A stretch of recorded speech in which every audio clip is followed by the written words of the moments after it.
Societies. Good day, everyone, and welcome to the Biochemistry Society's International Day for Women and Girls in Science. Now, typically that's celebrated tomorrow, but due to today is Club Day, we have to come out and represent for the women. So, before we continue, before we go any further, I would like for us to begin by entering God into our court. And to do that, we will start by prayer. Now, I'd like to invite Jordan Amrit to the stage.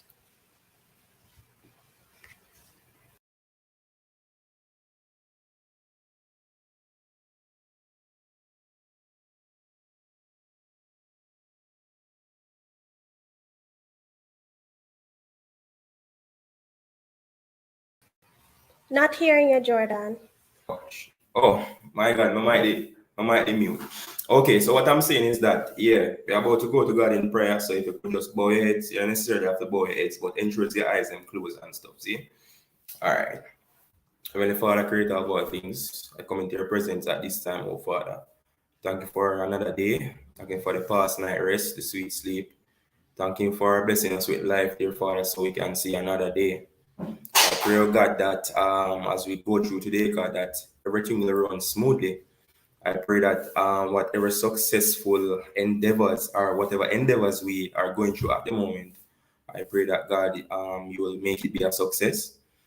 I pray for persons in the faculty that will be coming on the live today, dear God. I pray that whatever they share today will be inspiring and motivational to the listeners. Therefore, I pray that for guidance, protection, especially in this time of the pandemic, where the COVID-19 virus is spreading very rampantly. I pray that you will protect us from all harm and danger. You will keep us safe. These are the mercies I ask. Through your son Jesus, I pray. Amen. Yeah. Amen, amen, amen, amen to that. Well, today, let me reintroduce myself. Good day, everyone. My name is Tracy and Lois, and I am the president of the Biochemistry Society. Well, today is a very special day indeed. We will be celebrating and recognizing the International Day for Women and Girls in Science. So, in the past, women were marginalized, discredited, uncredited for their work, their contributions to the field of science. But that was then, and this is now. And with that, the UN deemed it necessary to recognize February 11th as the day for the International Day for Women and Girls in Science. So we are recognizing and celebrating that, and to do that, we have invited several prominent women who have been making their moves in science. And today they're to discuss with us their passions and what does it truly mean to be a woman in science. Well, we're going to jump right into it. And to do that, I'd like to call upon Shanae Harriet to introduce our first speaker.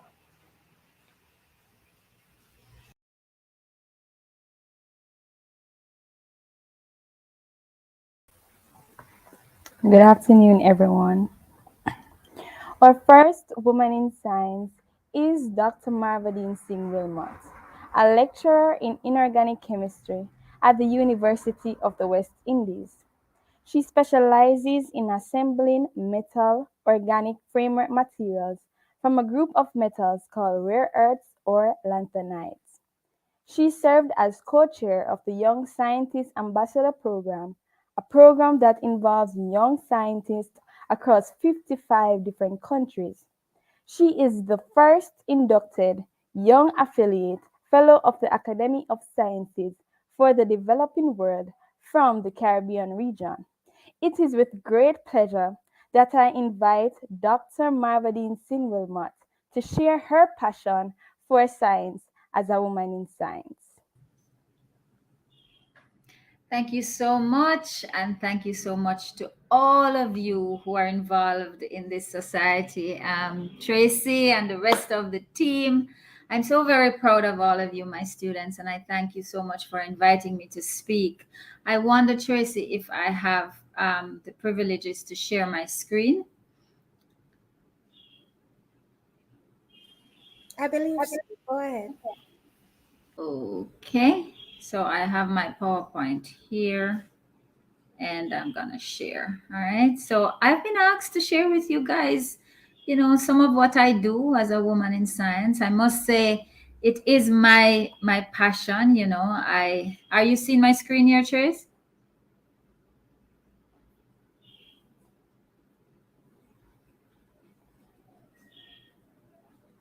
No, I'm not. I'm not. Usually comes up by the bottom.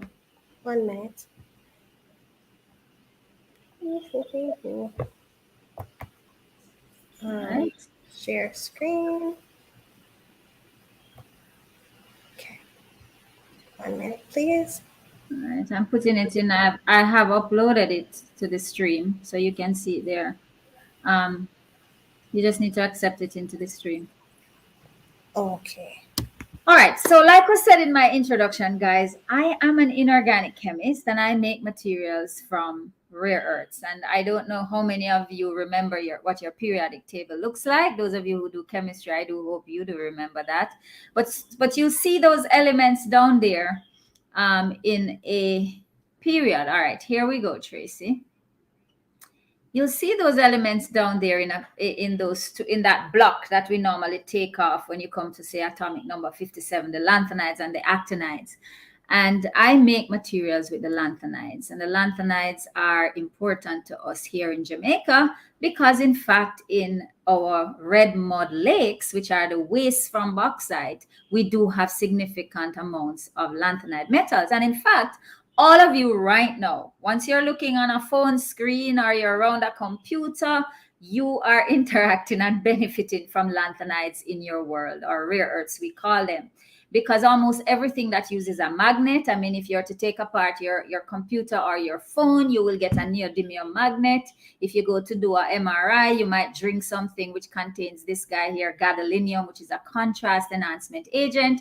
And in the screens of our computers and our phones, there are some molecules that give you these red and green pixels. If you take a Euronote, you have a security feature in there that gives you red light under UV. That's a europium complex, and europium is a lanthanide. So the lanthanides are important for both current and future technologies, right? So yeah, here I am showing an iPhone, and I'm just showing you from the circuitry to the polishing on the glass to the color screen speakers. Rare earths are all over in our lives. And like was said in my introduction, I make new materials called metal organic frameworks. And like the name suggests, and I have this 3D view here. If you were to just take a picture frame in your mind, and at the corners of the frame, a square one, at the corners of the frame, just put some rare earth metals, some lanthanides, and then bridge it up, along the borders, put some organic ligands, some linkers, and then put that in 3 dimensions. You got something like this. You see these frame-like 3-dimensional structure inside these spores now, which I'm depicting with this yellow ball. In this one, I'm showing the blue where the metals are, and the organic ligands are here, or linkers, let's call them that.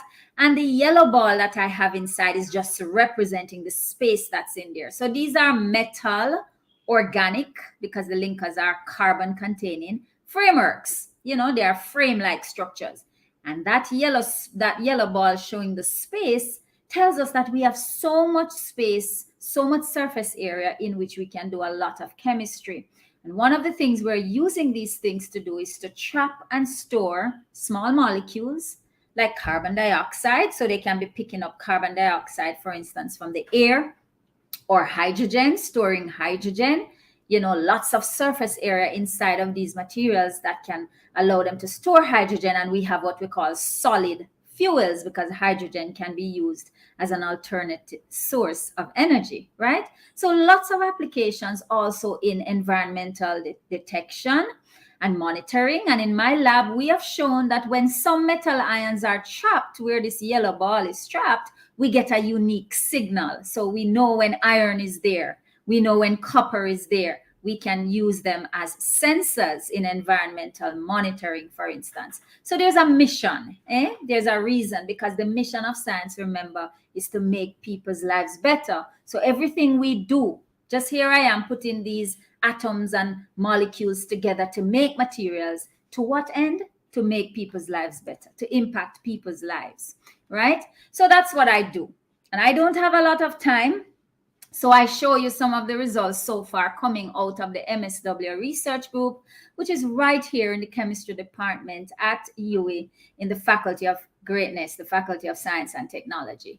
We have made a number of, we call them UII MOFs, UII metal organic frameworks. And yeah, we give them birth certificates. We own these, we make them. And so we publish them and share them with the rest of the scientific community and indeed the world, so that they then can contribute to the development of new materials. So we made a number of them. You can see they have different structures, different shapes of those cavities, and we can do different chemistry inside there and use them for different applications.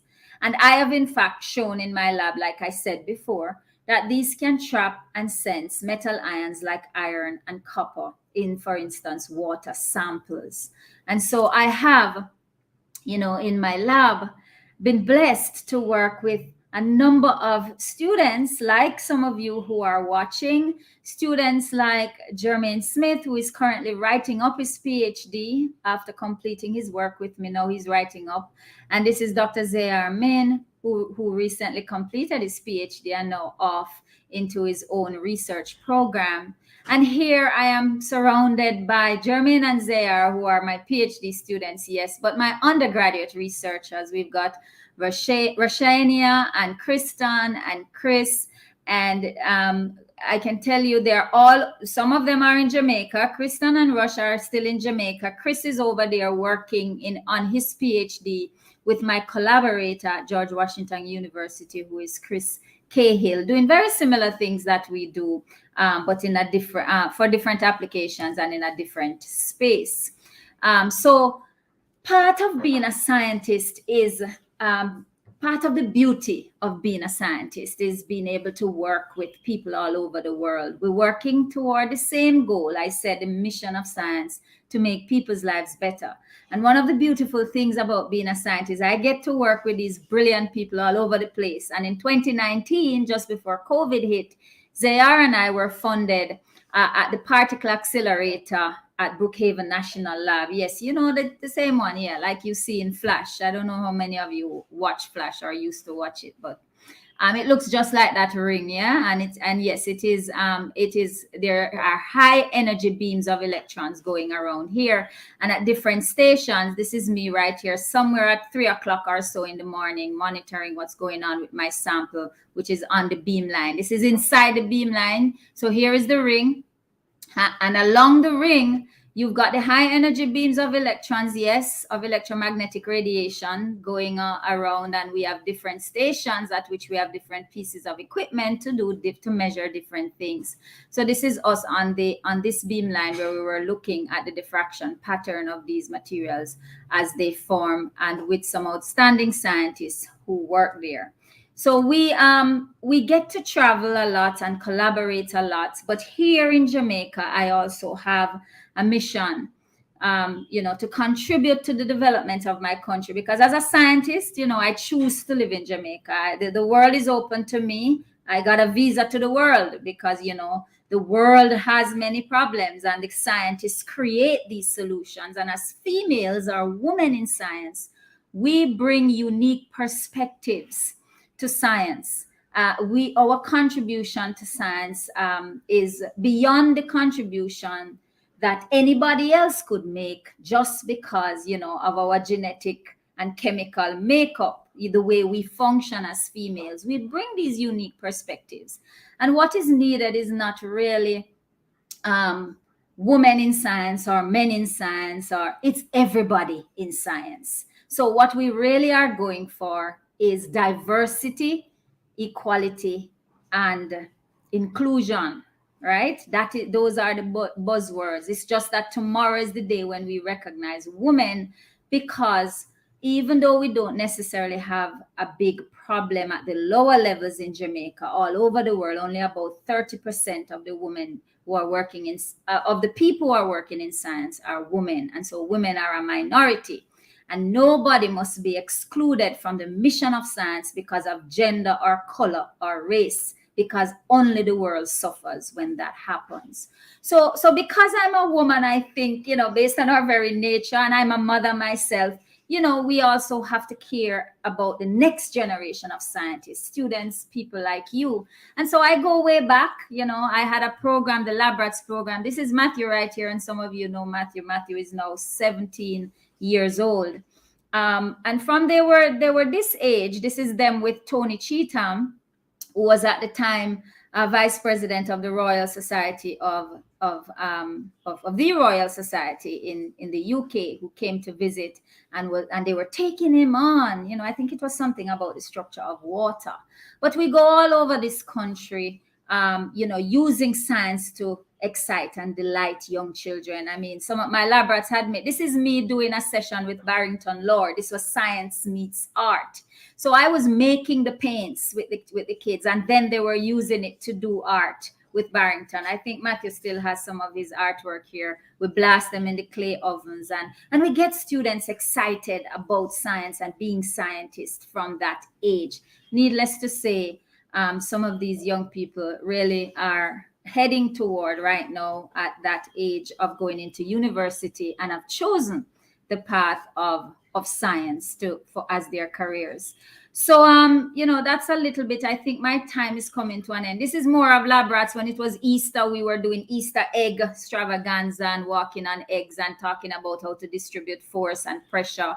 And this is us eating ice cream, and it's about the ice cream that we made.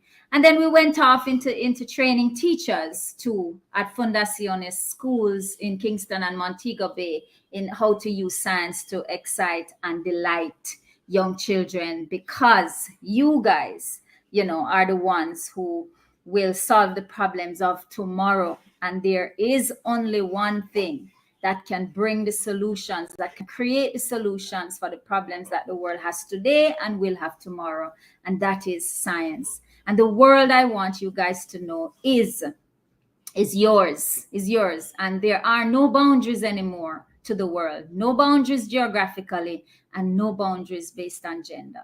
A little bit about me there, Tracy, and others. I think I'm going to stop there because I know you have other speakers, and I was to have been finished at 2:15. So I thank you very much for having me here. I am going to have to leave at about 2:30, but I'll hang around and I'll take any questions or any comments. I am in the chemistry department. I am the associate dean for the student experience in the Faculty of Science and Technology. And tomorrow we are having big celebrations. We have people from the World Academy of Sciences, people from the Organization for Women in Science for the Developing World, people who fund and award and recognize women. And we have that's at 10 o'clock tomorrow. And at 11 o'clock, you can go into these different rooms. If you're interested in chemistry or math, you can click on the links and go into these rooms where you can network with professionals who are working in these areas all over Jamaica. So I'm inviting you guys to take part in these activities. The flyers are out there. And find me in the faculty, and find me in the chemistry department, and talk to me. I'd love to talk more to you. Thank you very much, Tracy. Thank you very much for coming and joining us. I know that you kind of took a little break from your meeting that you have to join us, and I truly appreciated it. I've always looked up to you as a passionate woman of science, and we are always grateful for your time and your input. And I'm so very proud of you, Tracy, and of all of you. So very proud. Thank you so very much. Well, as you say, we'll take you down from the screen right now, but thank you nonetheless. You can watch us via our YouTube channel, the link that was sent to you. Well, That was our first speaker, and a lot of insight into her world of science. As you can see, science has done a lot of things for us, and women are the workhorses pushing some of these movements and these inventions. And it's always great to highlight and recognize the creators and instigators and the movers and shakers in the world of science. Now we're going to move on to our second speaker, and to do that, I'll bring back to the floor Jordan Amrit to introduce our second speaker.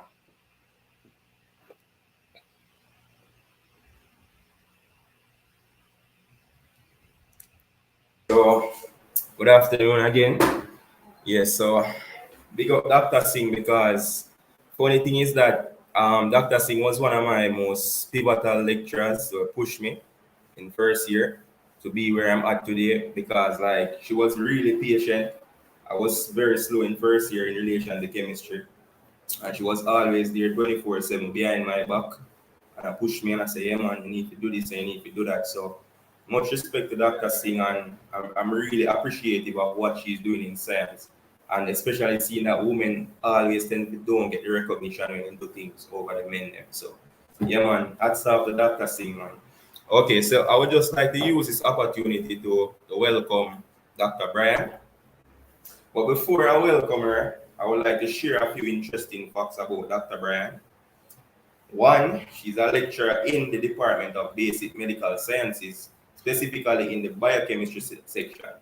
I was once a biochemistry major, but along the line I transcended into biotechnology. So biotech is not my major, but I still love biochemistry because of Dr. Brandt, her influence. She's also a graduate supervisor of MPhil students and a master's student, and she carries out extensive research in diabetes mellitus, and nitric oxide. The thing is, Dr. Brian was one of my lecturers in first year. She lectured me in biochemistry 2014, and during that time, yeah man, it was a really intriguing journey because she made the sessions very lively. She was always interactive, understanding. Basically, I could come to her and tell her anything and she would listen, but she was basically an authoritarian in a sense that she knew when to be serious and she knew when to be funny and jovial and stuff like that. And she always like wanted persons to do well and basically achieve them full potential, right? So without further ado, I would like to welcome Dr. Brandt to the stage at this point in time. Thank you very much, Jordan, for that introduction. Am I live? Everybody is hearing me? Yes, ma'am. Go Okay, ahead. okay. All right. Well, thank you so much, Jordan. It was second year that I had you in the biochemistry course. Remember, it was 2014. So it's just last year that I got to know you, but it just seems like you first year because it has been such a long and extensive time. I just want to take the time to just thank the UWI Mono Biochemistry Society for the invite. And I just want to say that you guys are doing a very good job. This is the first time I'm actually, well, I got an invitation to one of your seminars one of these days, but I wasn't able to attend. So now I'm able to attend to this one, which is very pivotal and significant, women and girls in science, that we're going to be celebrating tomorrow. So it's a very fitting and timely seminar that I'll be able to join. So thank you so much for the invite. And I just want to say that you guys, as I said, you seem to be top notch. You're very organized in everything. So I'm very proud of what the student body has been doing. So very good job. All right.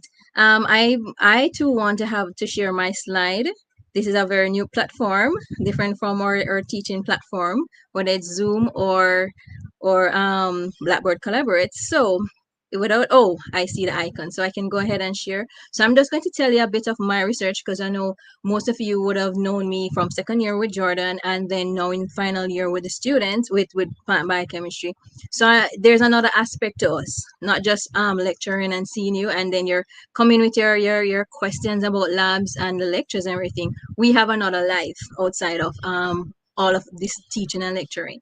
So we're very much interested in research. and that is very pivotal in how the university will go about, and then a lot of things that we will develop in society. All right. So I'm just going to share my slides and just talk briefly about what my interest area is. Jordan had said that I am very interested in diabetes, more specifically looking at nitric oxide compounds. And this interest came from the late Professor Tara Dasgupta from chemistry. So even though I'm a biochemist, it was a cross collaboration with chemistry and biochemistry. So that's where my PhD work came from, is a collaboration between the two faculties, and so that has continued. He passed away last year. No, it was a year before, sadly. And so I feel like I need to carry on that torch as a female in science, right? So just allow me to share and just to talk a little briefly. Thank you so much, Dr. Singh Wilmot. Yes, you were one of my lecturers, I think. Not to date you or anything like that. You were very influential as well, and I thank you too. All right, so slide. Just bear with me, everybody, because this is very new, and I know the time is going. So As soon okay, as I see, I will share it. okay, because I'm only seeing you. Yes. Okay. Okay. Good. Thank you.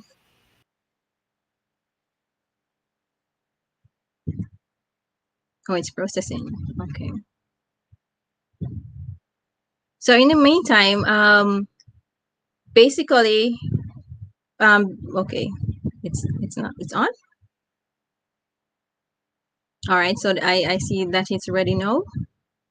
All right, so good. Thank you so much for that. Yes, following from my research, my PhD, as Jordan had said, that I got my PhD in biochemistry here at Mona campus. I did my undergraduate degree also at Department of Basic Medical Sciences Biochemistry, and then I moved on to do my PhD. And so the work that I'm involved in, the research work I'm involved in now, is a follow-up, or it's a continuation from those research results.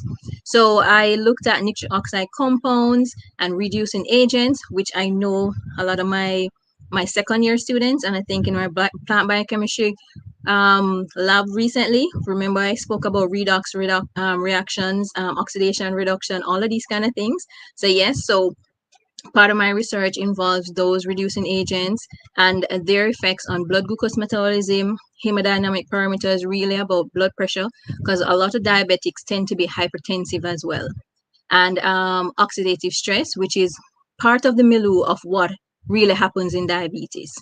And my research focused on more like normal in normal rats, because we wanted to see if these compounds had any effect.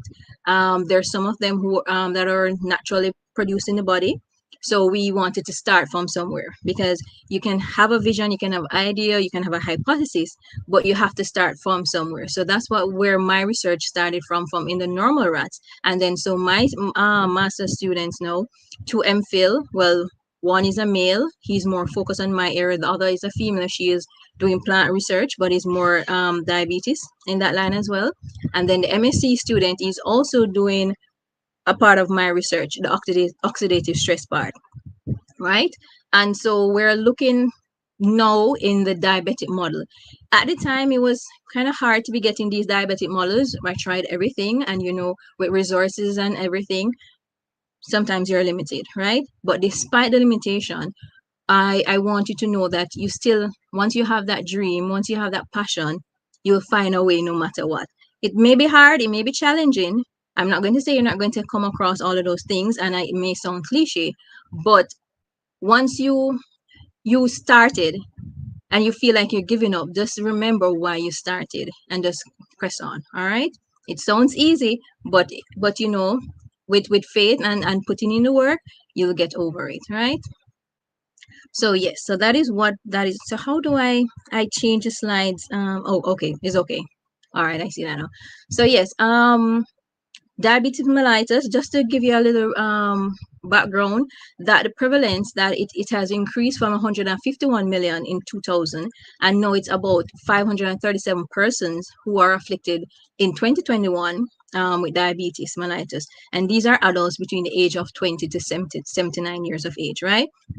diabetes caused 6.7 million deaths in just 2021, and that is different from COVID-19. All right. And just to tell you, just for you, those of you who are not biochemists, I know you have a wide cross section of students that you have invited here, and as Marley Jordan, he's a biotech student now. Just to remind you that diabetes is a chronic disease which may be characterized by a higher than normal blood glucose concentration, BG for short. There are many different types of diabetes mellitus. Usually you would hear about type 1 and type 2.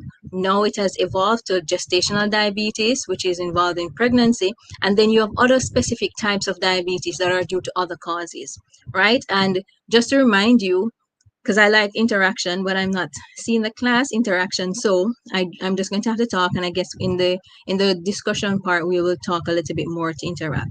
So nonetheless, just to remind you, insulin and glucagon are two important hormones that are important in glucose metabolism, right?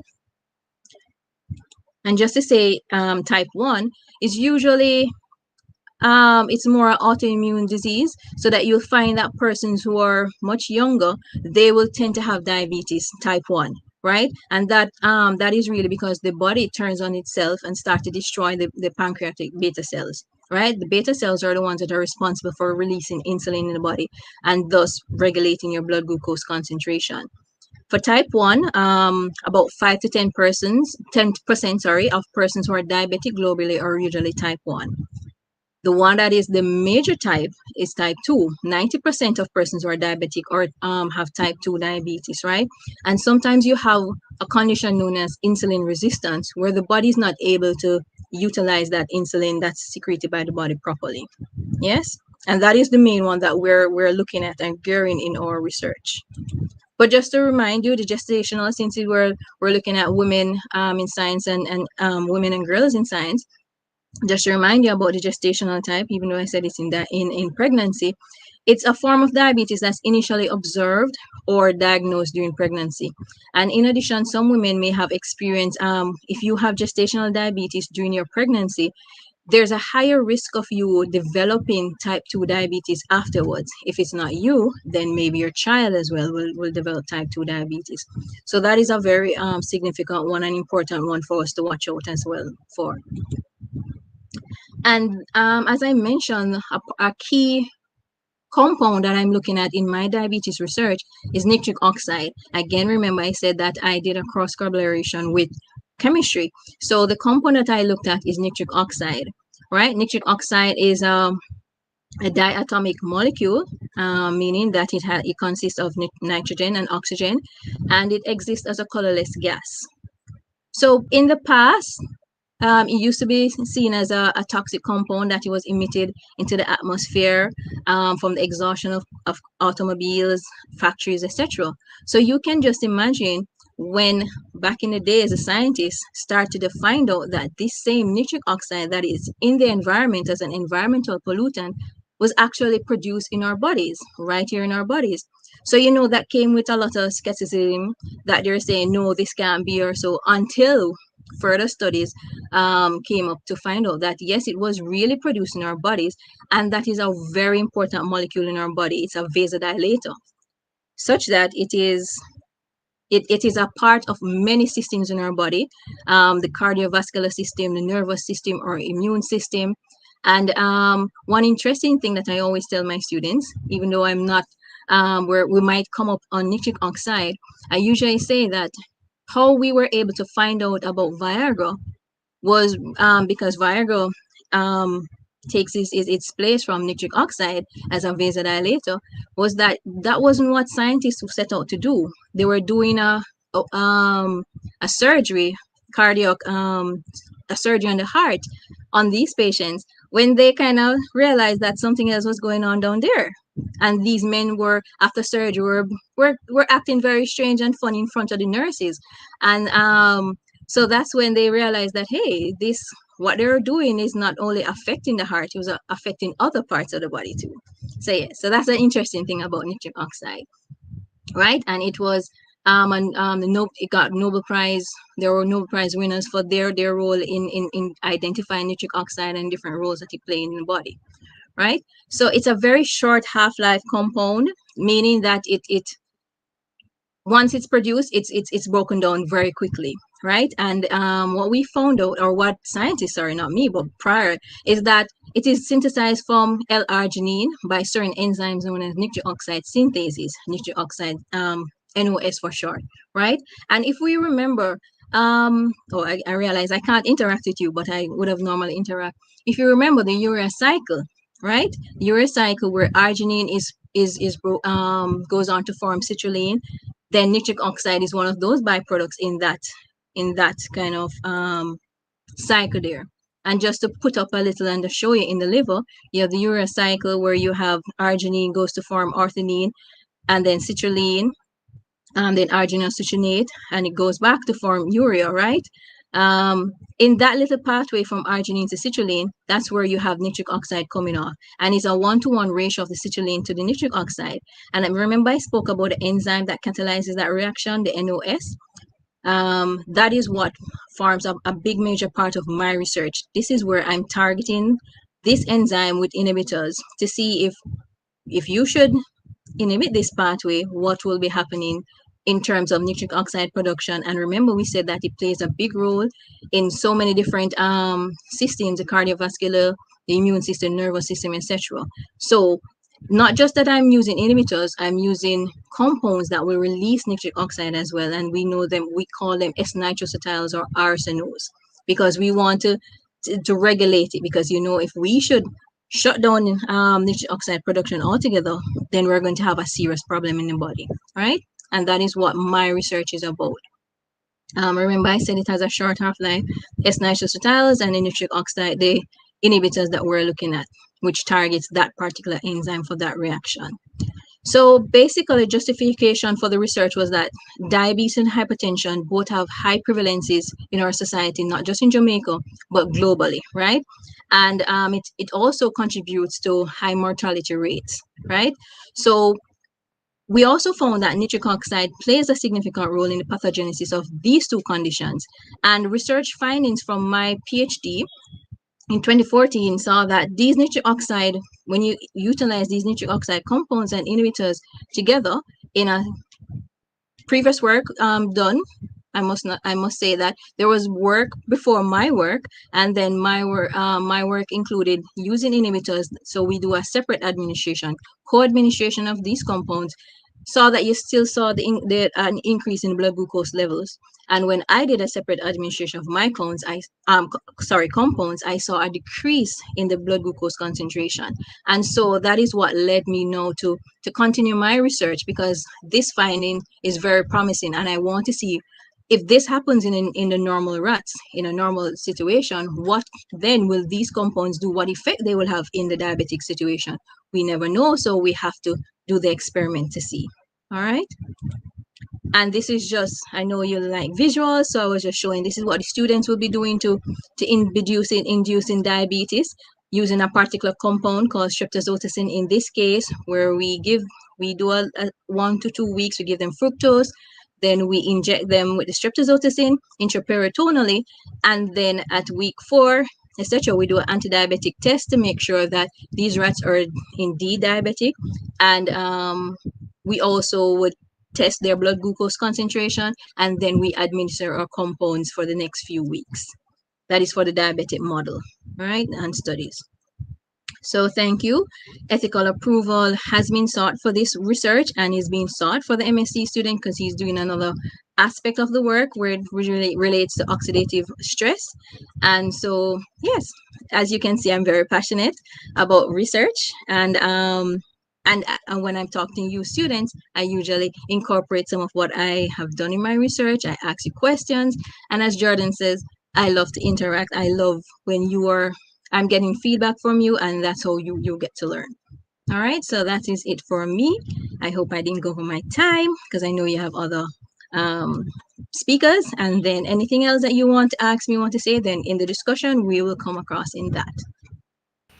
All right. Thank you for that lovely and concise presentation. I truly appreciate your presence, Miss, coming out and spending your time with us. Diabetes is truly, it's like a silent killer. And I feel like if Jamaicans were truly, when we rank the killers, it would be number one, you know?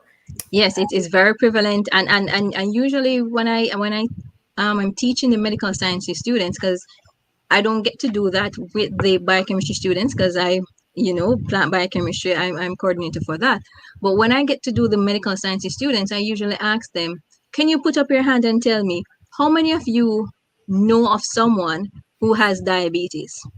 And when they put up their hand and I say, look beside you, you realize it's practically the entire class that they know of someone, whether it's their grandmother, their mother, their father, or even themselves, because sometimes that kind of, some of the lab that we do, some of that comes out, and then it makes the results a little bit more interesting, and so forth. So these kind of results, we want to translate it into the human studies to see what is happening in terms of their antioxidant levels, reducing agents, those things, kind of things that, where the redox reactions come in and so forth. All Because that right. plays a vital role. So Thank thank you. Thank you so much. So we'll remove you from the screen right now, but you'll Yes. stay there, stay right No, there. no problem. I'll be here and listening in on the other presentations and so forth. All All right. So right, thank you. Thank you for having me. no problem. All right, people. So that's a lot of talking. You know, we had one presenter, two presenter, and we have a third one waiting in the wings. Big one at that. I'm so excited for that one. But before we do that, I have an icebreaker. This time, guys, don't expect no credits. Don't expect any credits. We have something better, a musical interlude by Miss Cleo Martin. So I'll invite her to, turn on her camera and her mic and share with us her lovely song. Hey guys! Okay, so I'll be singing I Was Here by Beyonce. See with me? You know, I have a little harmony, yes, but I just wanted to contribute something to today. So here we go. I wanna leave my footprints on the sands of time. No, there was something that I left behind. When I leave this world, I leave no regrets. Leave something to remember so they won't forget I was here. I lived, I loved, I was here. I did, I've done everything that I wanted, and it was more than I thought it would be. I will leave my mark so everyone will know I was here. I wanna say I lived each day until I died, and know that something in somebody's life. The hearts that I've touched will be the proof that I leave, that I made a difference, and this world will see I was here. I lived, I loved, I was here. I did, I've done everything that I wanted, and it was more than I thought it would be. I will leave my mark so everyone will know I was here. I did, I loved, I was here. I've done everything that I wanted, and it was more than I thought it would be. I will leave my mark so everyone will know I was here.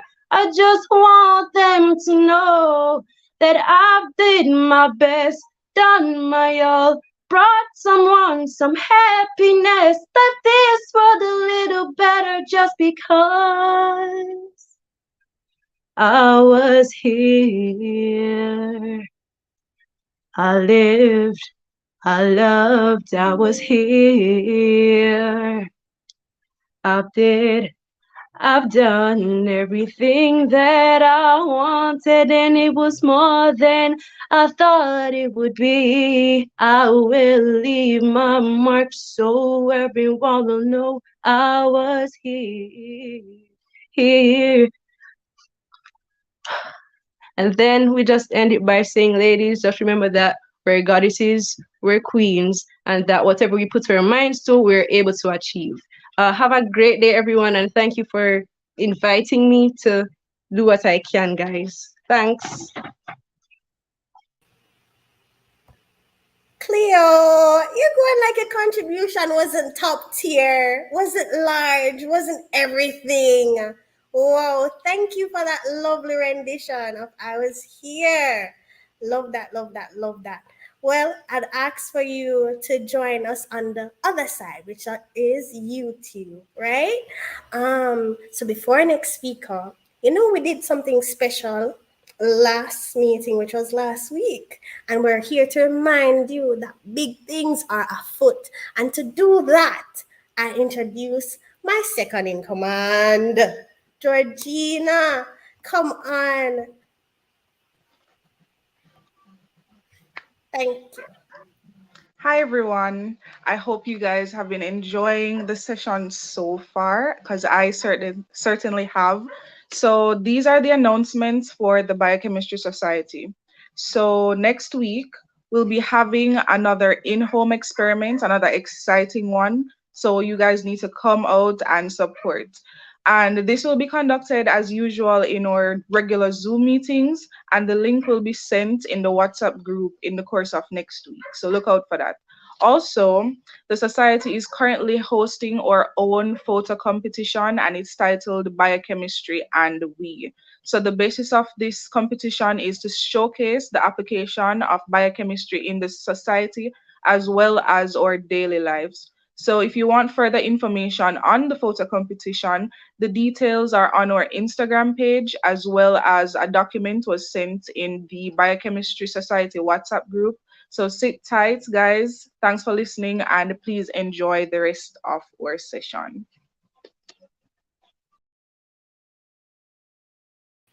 All right. So today, guys, we have a lot of people coming. We have a lot of people. We have a discussion. Next, you can send in your questions. As I said, tell a friend to tell a friend to come and join us. It is indeed a big, big, big, big day. And so will tomorrow, but we'll get back to that. So it is a privilege and honor to introduce to you our third speaker. Let me tell you some of her accolades, guys. Let me tell you some. All right, So she has been an educator for over 2 decades, a master teacher for 8 years and counting. Right, guys? She's a trainer of trainers in the CSEC curriculum. Right, people? She currently holds the post of national chairman for the Association of Science Teachers in Jamaica. Big, her name big and large already, guys. Not to go no further, but let me continue. She's a mother. She's a musician. She has a passion for music. She's a lyricist, people. She has been my chemistry teacher, turn colleague, turn mentor, and friend. She is currently a doctoral student. She's in the work. She's a fourth-year doctoral student in the work to get her PhD in education, guys. And it is such an honor and a privilege to welcome to our screens Mrs. Elaine Williams.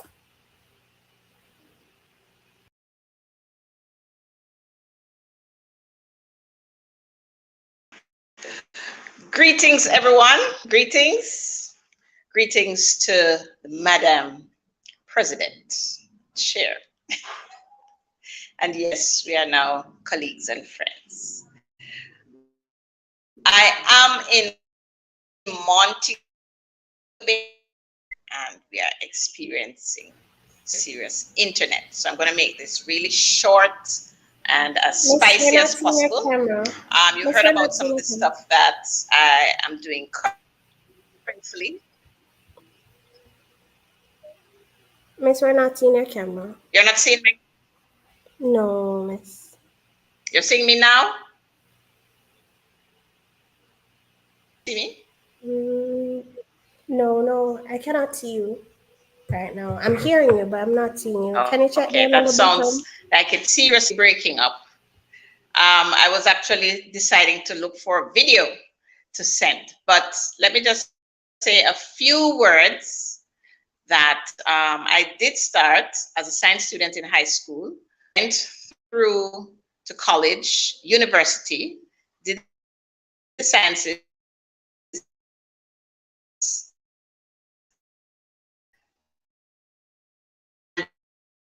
then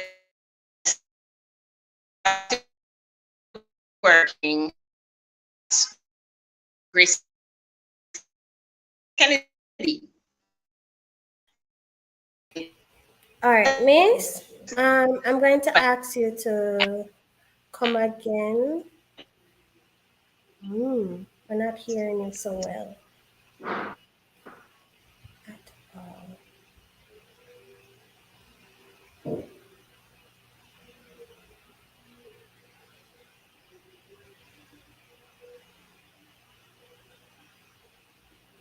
Okay, so sorry about that. Technical difficulties, understandable in this digital age. We have Wi-Fi issues, but I'm sure whatever she had to share with us is very important.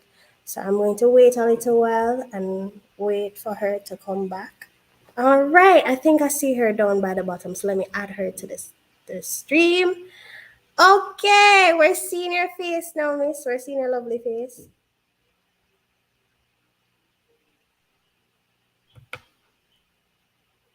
Is it just me or I'm not seeing her speak?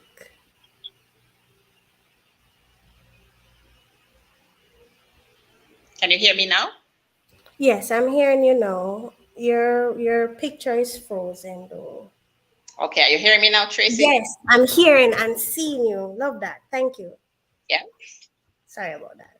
Okay, The floor is so I'm going yours. really quickly now. So I started as a science student in high school, went through to college, went through to university, did the sciences, and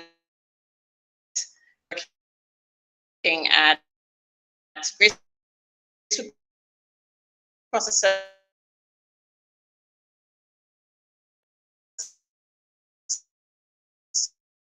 It's a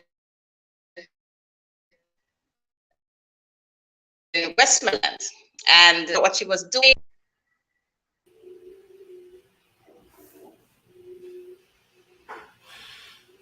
So I realized she had done research in food technology. So I pursued, did a master's in food technology, and I received a full scholarship.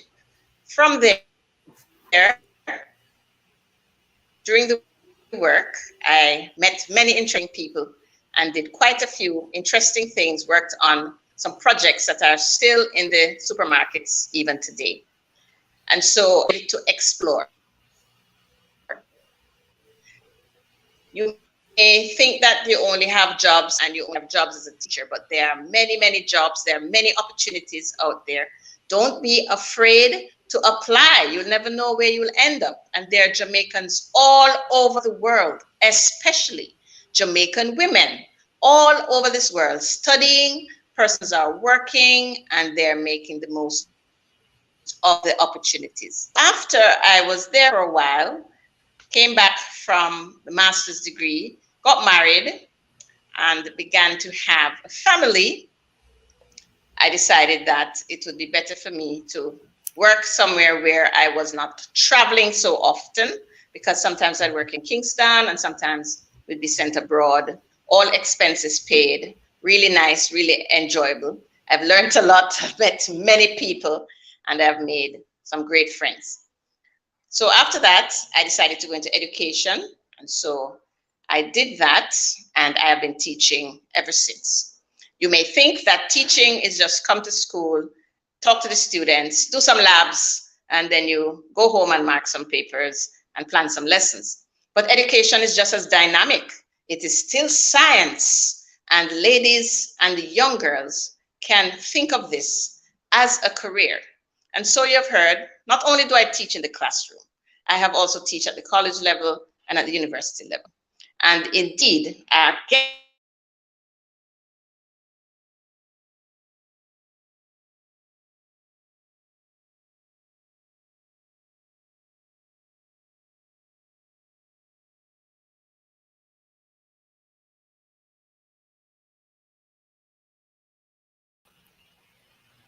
Bear with us, guys. Technical difficulties are afoot.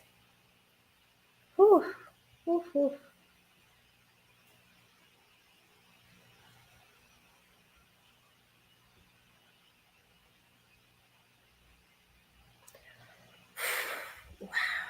I'm so sorry for that, guys. But you know, Wi-Fi issues is universal to all. Hopefully, she can come back, hop back on, and you know, tell us what her passion is. Finish telling us what her passion is. She has a lot to say, and as I said, she's my past chemistry teacher, past colleague, and I am so happy in what she is in the work she's doing. Now, she would have introduced us her daughter, who's also in the field of science, and she's here with us today. Her name is Raquel Williams. Okay, I'm going to add back Mrs. Elaine Williams to the stream, and hopefully everything goes well. Pray for us, guys. Pray that's for us. fine. All right. We just laugh with everything. We laugh with everything. That's one thing I love about her. All right, Miss, continue. Please proceed. I'll say a silent prayer now. Okay, so in 3, do not be afraid to explore new things. Volunteer your time, volunteer your resources, your abilities, network, mentor someone, share, and help.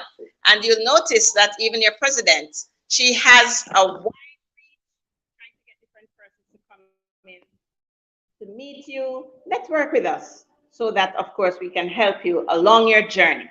So now you're going to be hearing from my daughter, who is also a younger woman in science. Enjoy the rest of your afternoon and take care.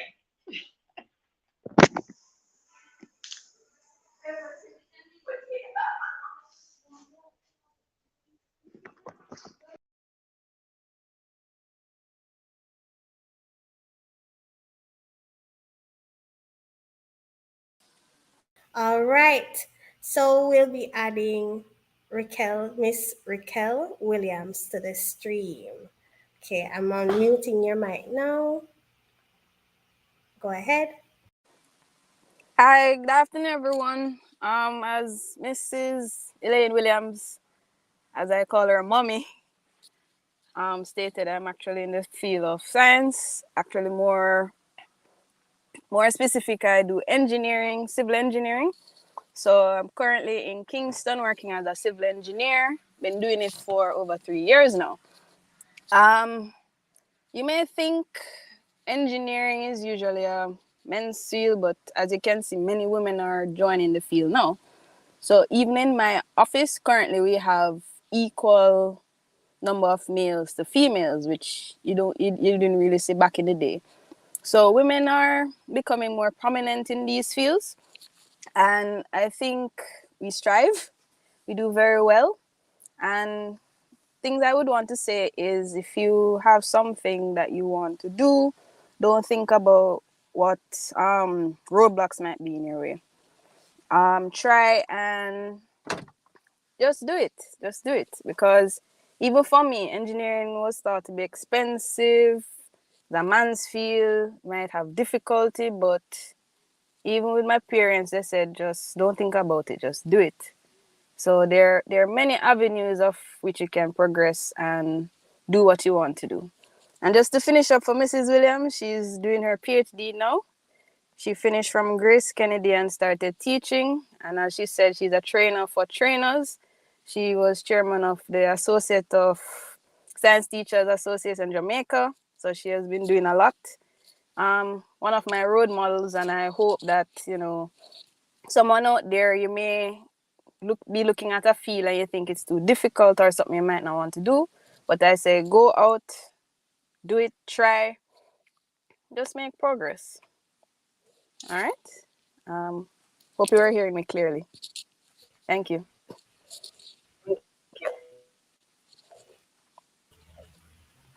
Thank you for that, Raquel, my past classmate. That's enough people like tell you. Thank you so much for your time and your energy and your effort. We'll take you off screen right now. But stick and stay. We have one more presenter in the wings. Although I'm not seeing her down below. That should be Dr. Stevenson Clark. So I think she still has, the last time I heard from her, she had internet issues, unfortunately. I think that is still the case. As soon as she finished her lecture, the light went, and I'm not seeing her down below. We have a discussion after her presentation on what it truly means to be a woman in science, where we bring up our guests who are still here in the wings, and we'll have a live discussion on that. And I would recommend that you start typing your questions in the chat, and we'll definitely relay them to the speaker on the screen.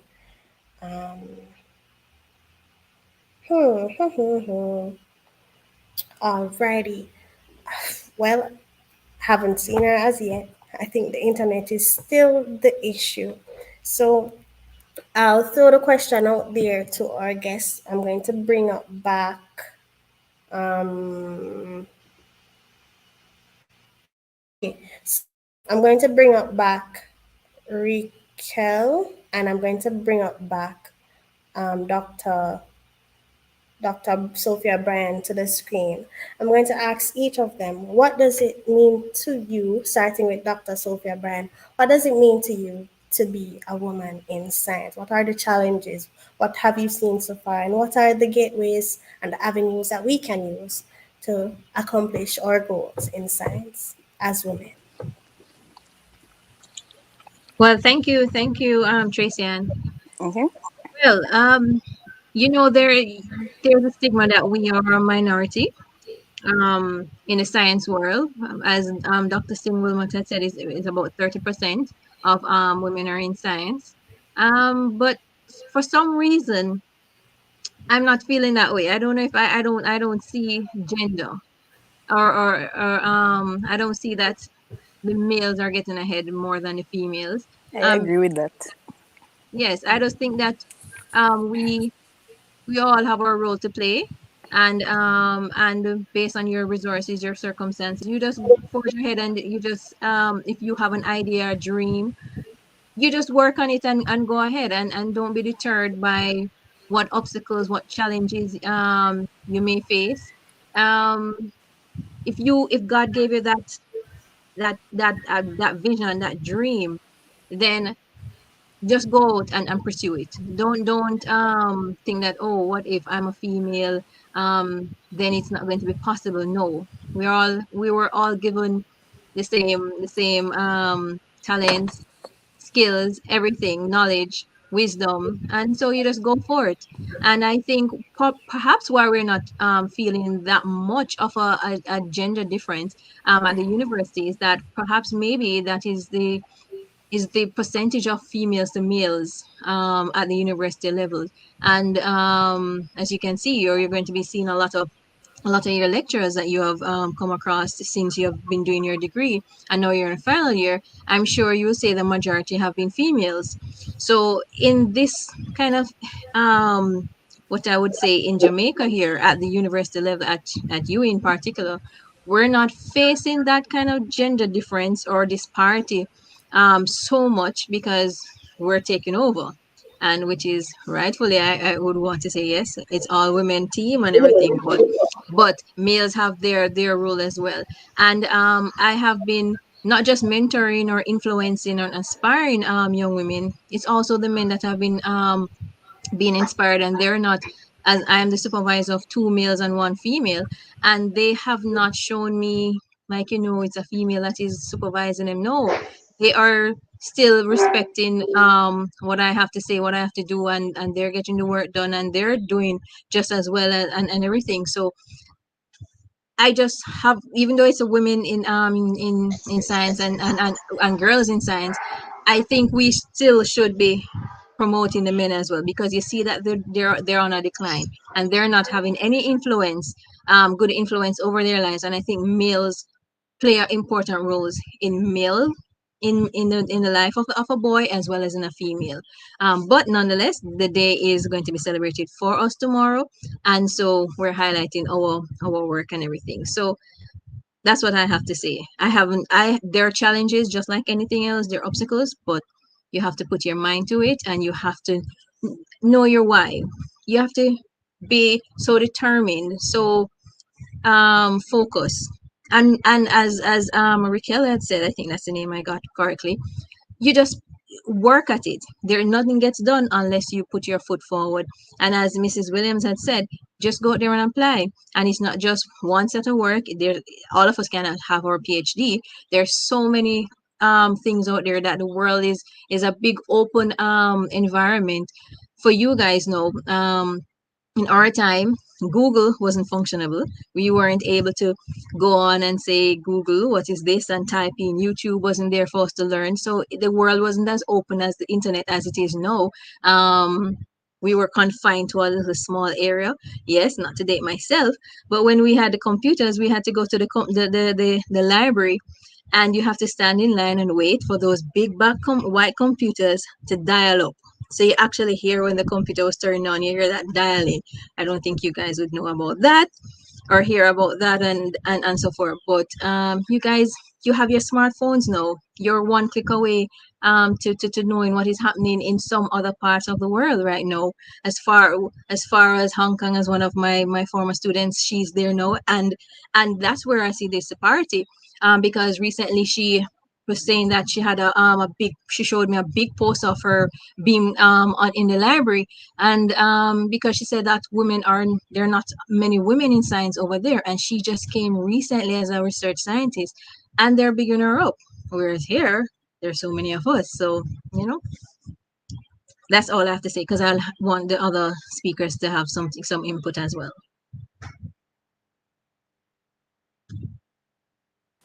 Hi. Sorry about that.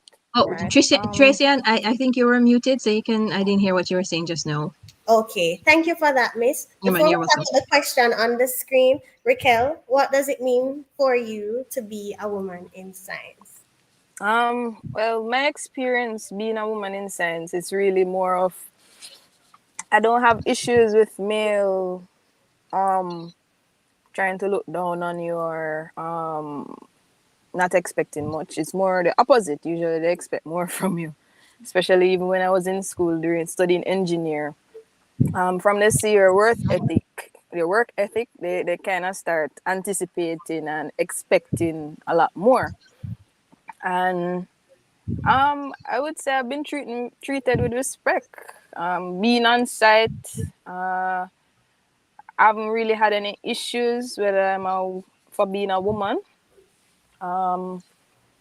Yeah, I think it's just make sure you carry yourself the right way, and make sure you know your information. Study, do your extra reading, and know what you're about when you go on, whether in office or on site.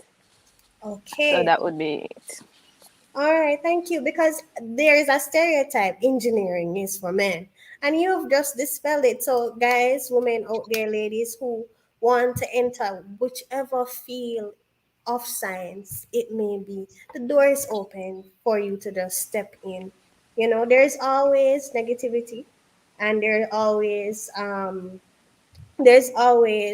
a factor when you enter in any space. Somebody wants to discredit you, but you show your value and you will be valued. Uh, Definitely. all right. So let's tackle the question on the screen. We have two or so questions in the chat. Please send them along. So the first question is, are women in science getting paid equally as men? You know, are the I think from your speech it should be true, because if there no like gender disparity, we should be getting paid, right?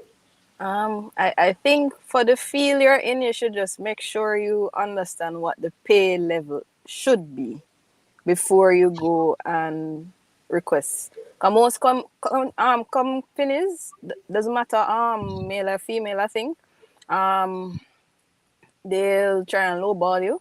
So I think you should always do your research and find out what the general pay range is for your position, whether with degree, masters, or whatever it is. That way, know your worth and know what you're going to request. That would Okay. be. All right. Thank you, Dr. Sophia. Yes, I agree with her. And in terms of knowing whether male women are getting equal pay as men, we're not certain. But statistics, I didn't check that before. But I still think generally globally, women are still getting less than the women, even though we're having the same pay, we're doing the same things and everything. And yes, remember I said this is unique to just here in Jamaica. We're not seeing the disparity in terms of getting ahead, getting to work and everything, but there may be the stigma still that men are still getting more than us, especially if you look at it in a global sense. Okay. All Yes, right. I don't have Um, the statistics on me to say so, but mhm. I do think that it still exists. Okay. All right. The other question, guys, send in your question. The other question is, do you believe that as a woman, you had to work harder than your male counterpart to reach where you are? I'd like to think there is one exam, and it's you against the exam. It's you against the exam. I don't remember the name of the remember the person who did the DNA, who first came up with the image for the DNA and they did not credit her for the work. Who is she again? Remind me, Mitty. I forgot.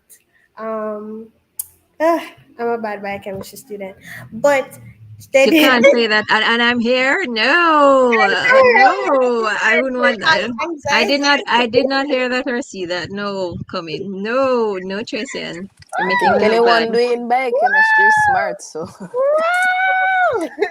Forgive me, guys. I don't Miss think that's true. Miss Rosalind Franklin. Yes, I remember, and it was you I even just knew that it was going to come. It's just that you had a little moment there. You had to a little Yes, I blip, know. a Yeah, little blip. yes. So right, she did not get the credit that she deserved, and still in the book they're quoting the men's name, and that shouldn't be so. But I think more and more, even with Dr. Stevenson Wilmot, she has won a prize for her contributions to science, and more these names. And I think the CRISPR was done by a woman. I Yes, don't, yeah, I don't remember the yes. name. The Nobel Prize winners for that. Yes, Forgive me. I see. I see they're doing a good job in teaching you this the biotech aspect. Yes, Okay, yes. They were wonderful. women. All right. But the thing is, you have to bear in mind when those that you're talking about, those references that you're talking about, the DNA and so forth, those were so many years and centuries and decades ago, and majority of women, majority of scientists were men back in the days. So now, with the world being so open and so global, that has kind of been shifting and changing. So you're having more women, not just in sciences, but in any job that a man used to take on. So you're going to start to see that shift, that then you're going to have women Definitely. start to be recognized more and more, because there are more of us getting the opportunity, more of us are becoming that role that a man used to take up. So you'll see that kind of shift in these times. Just for reference to, for my year from UE in engineering, out of all the disciplines for engineering, civil, um, electrical, power, male, female, or top student with the highest GPA was a female. And the year after us, also the top student was a female, and they get recognized at the Jamaica Institute of Engineers, big dinner and all of that. So I don't think in terms of women not being recognized for their accomplishments is as pronounced now. I think, you know, once they see the effort, you will go places. Because most of our lecturers at school were men in the field, engineers, who even now in industry we still call because they're part-time lecturers. So and you still can get the advice. You don't feel like there's any bias. So I think as was mentioned, things at times are changing. So Yes. So there's a question on the screen. Would you say your biggest competition are males or other females?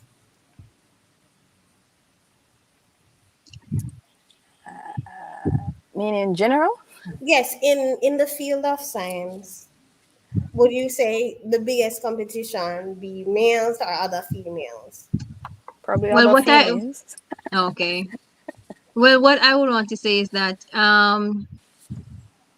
everybody is given a different so to speak, exam or exam paper in life, and you need to just focus on your paper.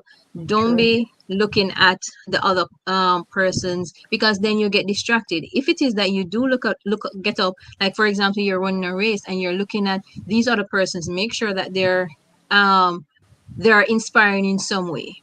You see them ahead of you, see what it is that they took, what they did to reach where they are. So don't see them as competitions, or and you shouldn't be a competition to them. You can't be looking at somebody's like chapter 20 and you're at your chapter 21. There are so many things and moving parts that happen for that person to have reached that 20, and you are still on your journey. Your circumstances, your background, your everything, the resources and everything is a little different from somebody else. So I don't look on somebody as competition. I just look on just laser focus. It's on you. What is it that is God given? What is that you hope to achieve? Just look at other persons ahead to be inspired, not necessarily as competitions, or else you'll be distracted and you'll never reach where you need to reach. To add on to that too, I think if you find someone that inspires you, whether male or female, try and talk to them, get advice. You could learn something new that helps you on your path. Not to say compete or anything like that, but you know, you get your advice. Try and move yourself forward, and don't let anything hold you back. Mm-hmm. And when you have these kind of rivalries and competition, then you're not going to be moving ahead. Everybody needs to. You might not get along with somebody, but work professionally to get something done. And in science, everybody needs everybody to get something happening, to make the new breakthrough, to make that happening, and so forth. So yes, that's just my take. And that's a very important question as well, that we're celebrating women in science and girl sorry, International Women and Girls in Science. These are the other little things that we have to take into consideration. And if it is that we're moving together, empowering each other, that's how we should be focusing and gearing towards, not as seeing persons as other women as competition. Right? We're never going to achieve anything as a force. Okay, understood. So there's another question that is sent. I think this is the last one before we wrap it up. As a woman in science, how do you deal with possible harassment and assault, if any? I've heard in many industries where there are a lot of horror stories of how people got their jobs and what was asked of them and how many people had to walk out. And I always thought that was like fictional, but no, it's more and more you hear it's not just in the US, it's not just fictional, it's happening. Does it happen in the field of science, and if it's presented to you, what's a field of action? Well, I would want to Raquel to answer first, because especially you're a male dominated environment, and so that would um be an important thing and aspect that comes up. All right. So in my field and myself specifically, I've been on a lot of job sites all over the country. St. Thomas, St. Ann, Moby, doing one right now in Augustown. But with that, the good thing with my company is that depending on where you go, you can at least ask somebody to accompany you. Or you make sure, depending on which area you're going into, you have adequate security. But I've never actually gone onto a site and felt, fear. And I know that at least if I do, then I can say something and get someone to go with me or to switch it with somebody else, or depending on what's going on, right? But what I would say is if you are not comfortable, speak up and don't sit and feel uncomfortable by yourself and then something happens, you know? Tell somebody, don't keep it to yourself. When you internalize things, it makes, I think, a situation worse. When if you had said something from the get-go, then it probably would have been a simple fix. So that's what I would say.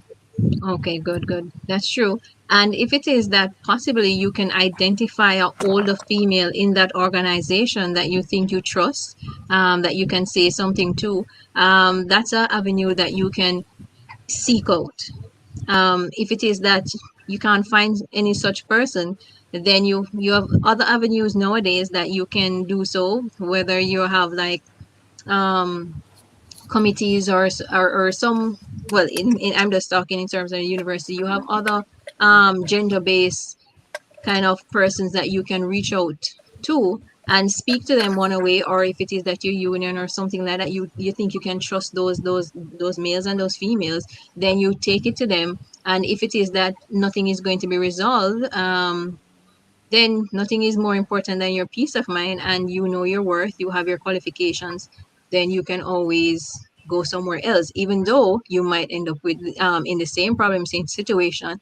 um you have to kind of, if you're going, if that is repeating itself, then it might be something that you yourself need to fix, that you're sending out certain signals, you're giving certain impressions, certain things that to attract that to yourself, so you need to change that about you. But as I said, there are always some outlet that you, somebody that you can speak to try to get some remediation, something happening to get that sorted out. Right. And of Oh, course, it's going to be coming at you. You're a female, so it's a given. But I you know, think, I, you have to have your boundaries and let it be known, and you set yourself a certain way. right. Right. I think you have to, like, especially if you're going in certain areas where you don't know people and you're going to be around them a lot, you kind of have to set a certain precedent where, you're polite and kind of you laugh, but you're not, overly friendly where you're giving off certain signals. Because, as a female, people always assume that we want to be very friendly, but you just have to be careful and, you know, just go about it in a professional manner. understood, understood. Okay, I said it was the last question, but somebody had called your name specifically, Miss Raquel. They said Me? it, although they put a double L in there. Um, Used to that. so Miss Raquel mentioned the expectations that they have of her being a woman in the field. In your opinion, do they seem threatened by said work ethic, or do they try to outdo you, overperform, or they try, or people just do what people do? I'm not sure. All right. I would say two bases. In school and at work, maybe it's where I work, and maybe it's who I was friends with at school. I think it's a similar situation because at work it's a small number of us and they're all young people. Um, I don't think they're threatened because usually I just get asked a lot of questions. But um, where I work, we do civil, environmental, and coastal engineering. So everyone kind of has a bit of a specialty in a sense, but it's a team effort. So we all work together. I don't think anybody's threatened or I am threatened by anybody really. It's just if you're in a project and you're having an issue or you have a question, you just ask. It was the same thing in class because we had, I think, 6 girls and 20 something boys, and I don't think anybody felt threatened or was behaving in any manner. It's more of, you come class and then they ask for notes or that type of thing, or they ask for help with something. So I don't think I really had an issue, but sometimes it's how you put yourself forward too. So maybe that was what helps the situation. Yeah. Okay. All right. So we're concluding, but I'd like to highlight again Mrs. Elaine Williams, although she's not on the stream right now. She's in the comment section, and I'd like to highlight some of her comments. She said, in answering the question with the pay, she said, in any negotiation, aim higher than you hope to get. Ask for what you want, then work to earn it. And I 100% agree with that. You do work harder if you have many responsibilities. There are lazy men and women, and you may at times still end up doing someone's job. Do your Yes. best. Wonderful. I'm just reading them out. All of them are just little nuggets. She's an author of the Chemistry Simplified series, guys. She's a multifaceted individual, and it was lovely to have her, even though technical difficulties were afoot. I still appreciate her interest. Women in position also need to support each other, and I 100% that it's not a competition. It's everybody have their role to play. As women, we still continue to own the domestic, and your biggest competition should be yourself. Always try to better your best. And just wonderful nugget. She has two last comments, and I'll read them out now. Seek to have a network of colleagues you can depend on, and they know about them. Persons are more aware of the consequences, and women are speaking up more now. Have a lawyer on speed dial. I'm thinking that's about the sexual harassment issue. Build your network with persons in all the disciplines. Do not single yourself out. You just because you're currently in the science field. Somebody in journalism who is going to post about your work. The person in journalism who's going to tell you, yes, sign the patent for this thing. It's legit. That's the lawyer. Networking should not be narrow. It should be broad, and I'm 100% with the all of these comments, guys. Thank you for those who stick around and stayed around. I appreciate you. Thank you for still being here in the comments with us. The last thing I'd like to do is to thank you all for coming. And to do that, I have the wonderful PR of Kemoy, right? Stay on stream. We'll just remove you for a bit. Kemoy. Hi. Hi. Also, can you hear me? Good, love that. Hi everyone, my name is Kemoy Wright, and I'll be doing the vote of thanks for today. So, a pleasant afternoon to our esteemed guests that took part in today's service, to our exec members, and to our viewers. I'm pleased to deliver our vote of thanks for today's service. I'd like to express my thanks to each and every one of our guest speakers for today and for all the lessons that you have taught us about how amazing it is to be a woman in science.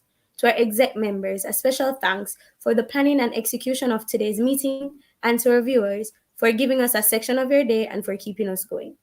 May today continue being a good one, and it was a pleasure. Again, I say thank you.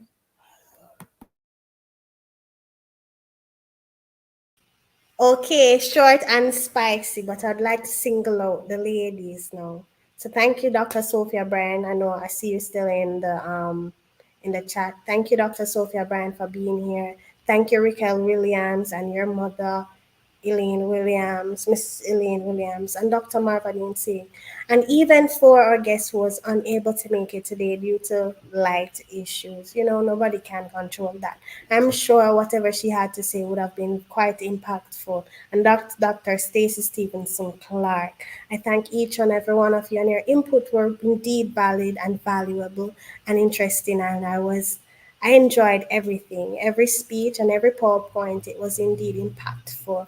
And I welcome you again, adding you to the screen. Say goodbye to you. All right. So yes, thank you so much, Tracy Ann, and to your team members and to the Biochemical Society, the UWI Biochemical Society. Indeed, as I said before, thank you so much for the invite, and I do want to say that you guys are doing a very good job. And this wasn't around in my time, a biochemical society. You just had the wider cross societies that you go and join, and you say you have to be joining it to put on your resume to look good later on or something like that. But to know that you have actually have a society that is geared towards your field of interest in your area, and to be bringing up persons who are at different stages of their careers, in different scientific positions and etc. So it's bringing light to you as a person, as a student, so that you know that the world is a vast world out there. It is your oyster. Go and make it so. And just to remind you also that, or just to tell you that I didn't start off that I wanted to do my PhD. It was a bit of a buck ups, I must say. So but I'm just saying that do not hesitate to volunteer at places. Yes, I know you finish a degree. Like me, my parents usually tell me that, when you finish, you need to come go and get to work. You need to come and contribute to the house, pay bills and etc. Um, but I volunteered. Basically, I volunteered and I showed up, and I started to say, okay, let me go to the youth group. That I think Jamaica had a youth service or something like that, and I put my sent my resume up into that at the time, thinking that, hey, before my final year finishes, I would like probably see if they can put me into a pool, a science area that, when I go to work in the summer, then if I work so well, then I can be able to they can take me on, and say on your staff. That did not work out, and they had put me in business, Scotia. And I'm like, what? Scotia, how did they get science into that? And I'm not business. And I'm like, okay, that is the plan that I had is not going to be working out. But nonetheless, what I went in with the mindset, I went and did what I had to do it to my best of my ability.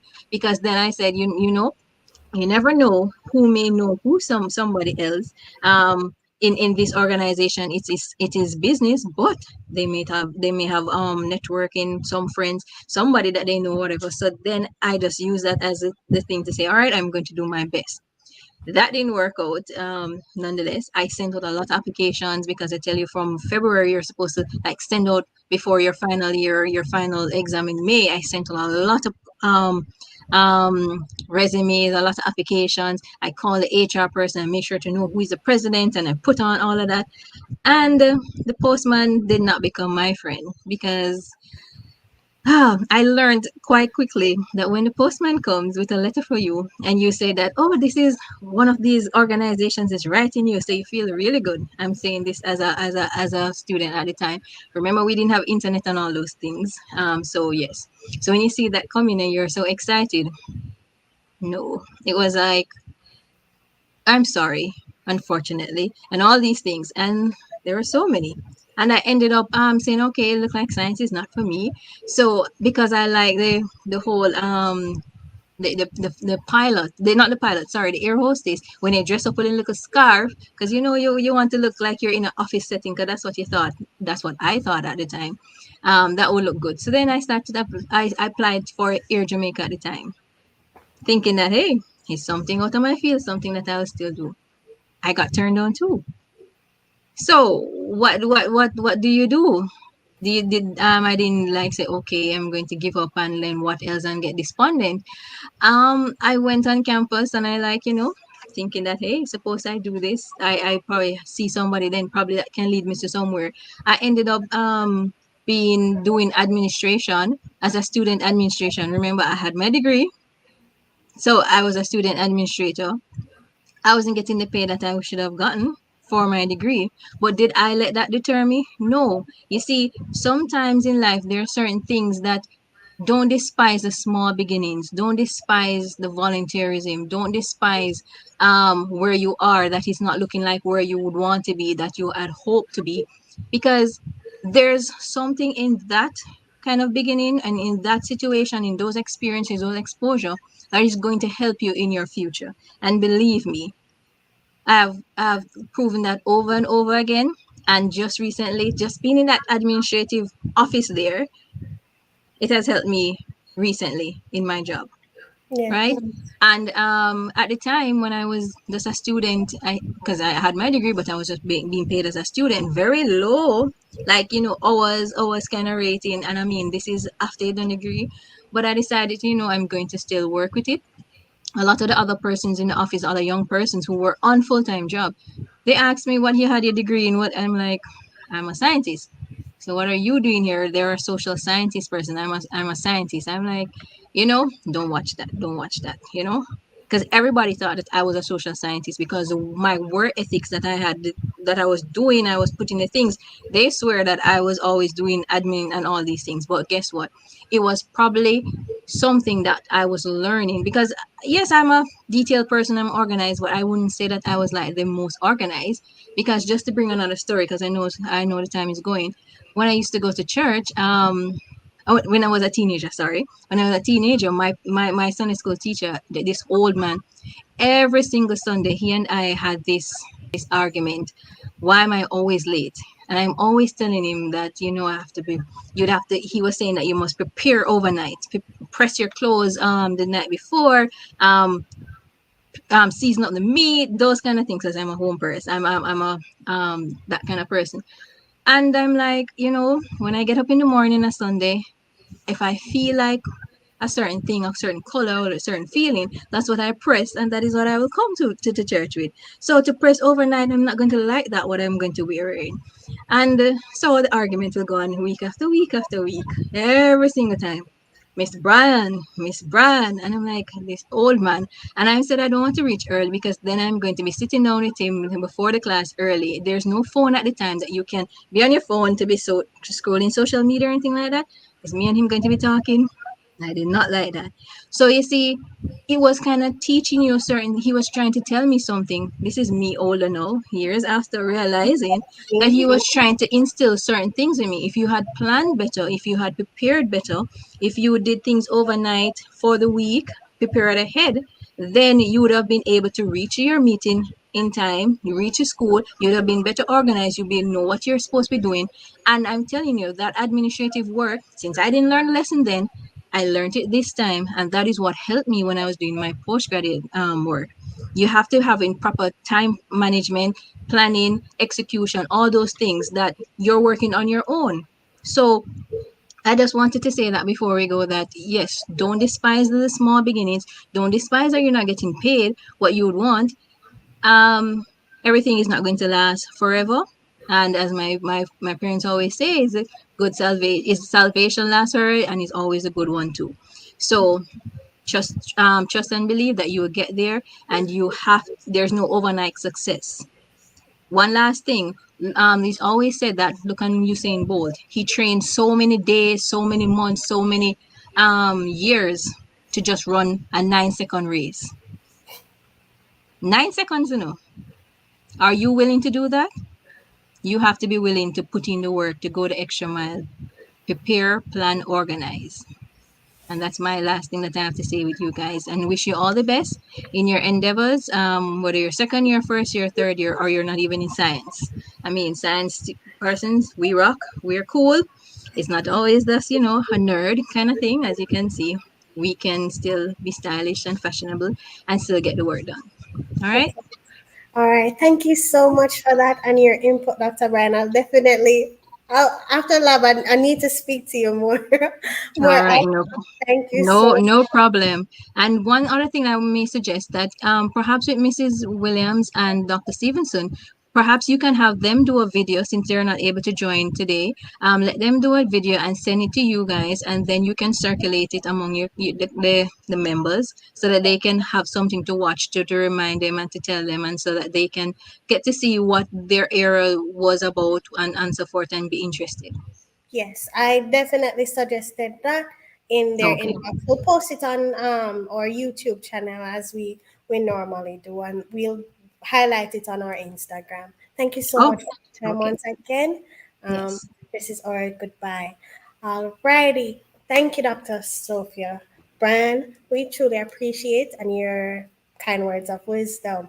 Um, To my execs who have been the backbone of this program, especially the ones you couldn't see, like Jordan Alex and Matilene Militon, as well as the persons who were highlighted on the screen.